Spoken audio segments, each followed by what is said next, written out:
Hello guys, welcome back and welcome to 5th Generation Hobby Shop.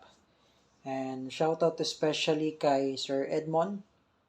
Sir Edmond, welcome to 5th Generation Hobby Shop, sir. This is your unit, the Crossman Phantom semi-automatic pistol, CO2 powered airgun pistol. So ito siya, Phantom CO2 powered pistol.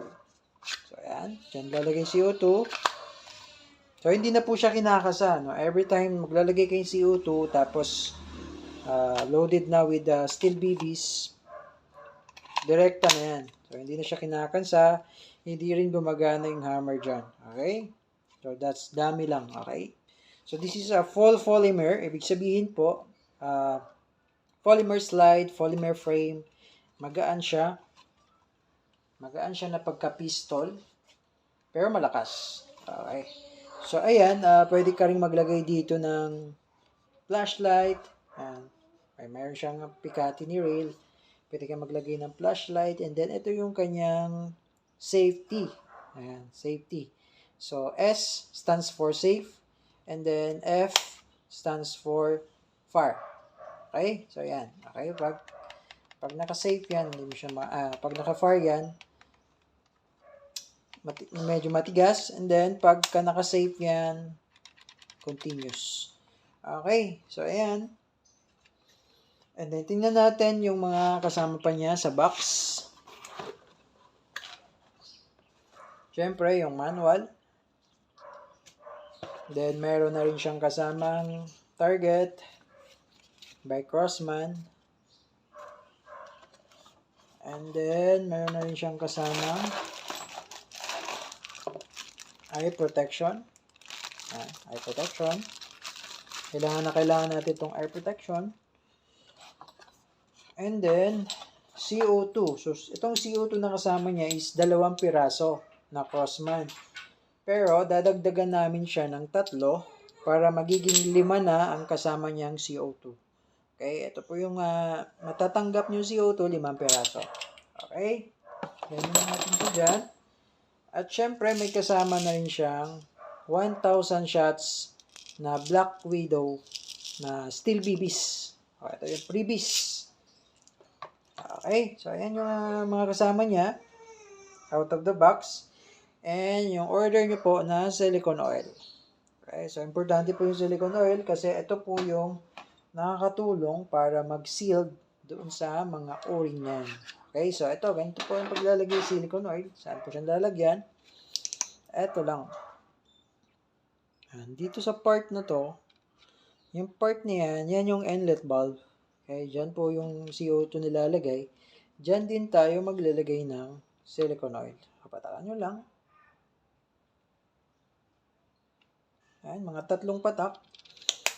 Alug-alugin nyo para mag-spread yung CO2. Ayan. Yung CO2 yung silicone oil.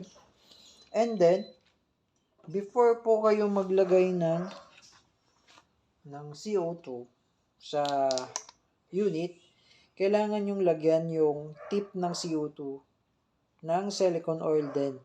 Ayan. Okay. Ayan. So, nalagyan nyo na. Pasok nyo na dito. Luwagan lang natin yung lock para mag-fit yung CO2. Ayan. So, once nag-fit na, ayan, pigilan nyo yung CO2 para hindi umikot and then, higpitan natin. Okay, so, kailangan dito mabilis yung paghigpit. Ayan. So, ayan, mahigpit na siya pero hindi siya pa gaanong mahigpit dyan.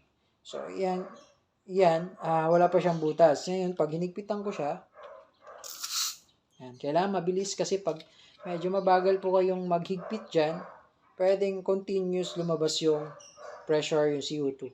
So, yan, saktong higpit lang din po. Wag nyo siyang sobrahan ng higpit. Baka kasi lumubog yung o-ring or ma-lost thread naman siya. Okay? So, yan. Ngayon, nabubutas na yung CO2 niyan. Balik lang natin yung cover. Ngayon, lagyan natin ng steel BBs. Okay? Lagyan natin ng steel BBs. So, ito yung magazine.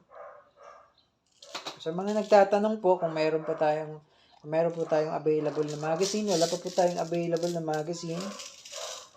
So, sold out pa po sa magazine. So, ngayon, lalagyan natin ng BBs. Lalagyan ko lang siya ng konti kasi for testing lang naman. Okay. Lalagyan ko lang siguro siya ng 5. Ayan.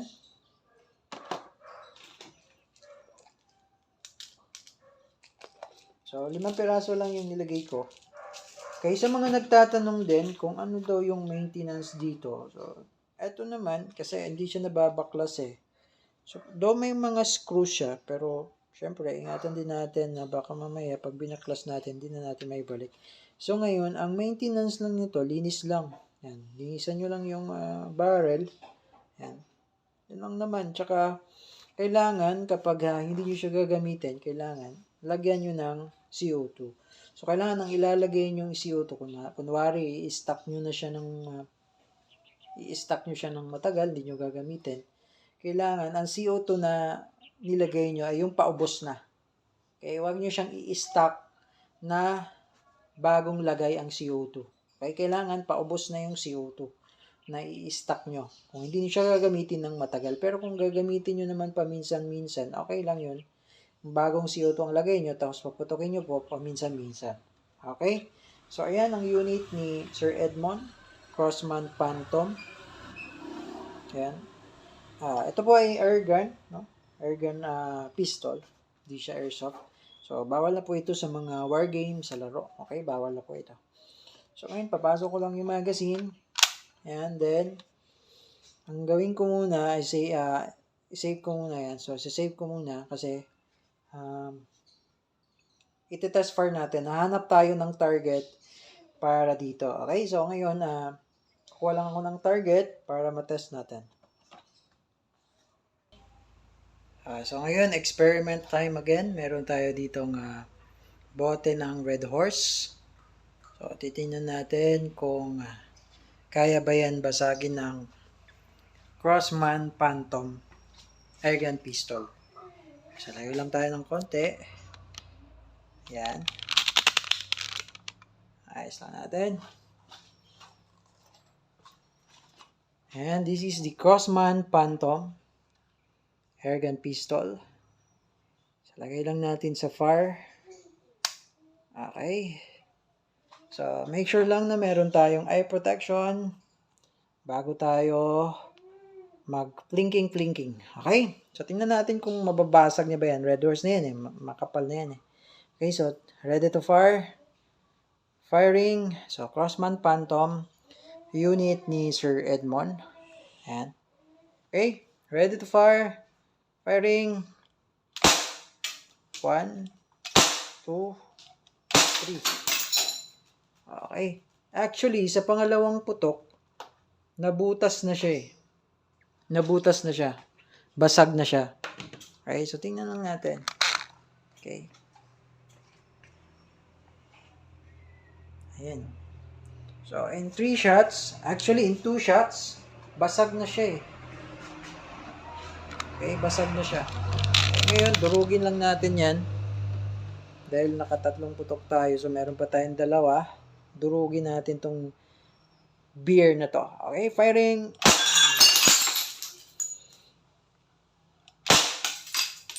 Okay, so wala nang bala. 5 shots lang yung nilagay ko. Okay, so ayan.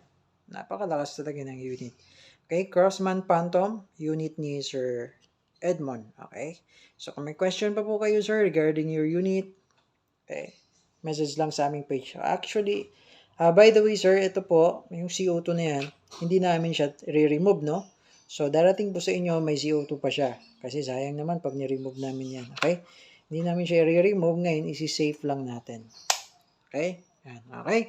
So, kung may question pa po, sir, message lang sa aming page, 5th Generation Knife Shop. Thank you po, and have a nice day.